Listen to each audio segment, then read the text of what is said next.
You have news today. The news is that the administration is going to provide cluster munitions to the Ukrainians. These are weapons that 100 nations ban, including some of our closest NATO allies.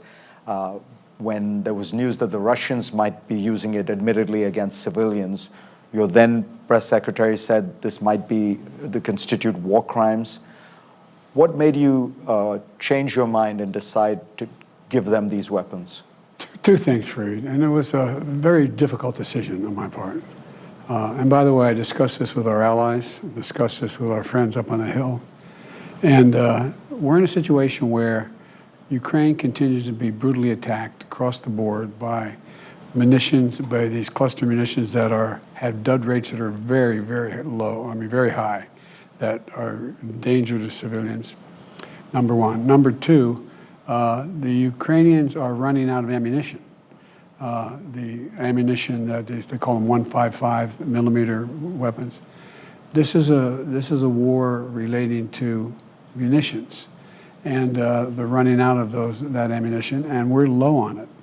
And so what I finally did, took the recommendation of the Defense Department to, not permanently, but to allow for, in this transition period where we get more 155 weapons, these shells for the Ukrainians, to provide them with something that has a very low dud rate. It's about I think it's 150, which is the least likely to be blowing, and it's not used in civilian areas.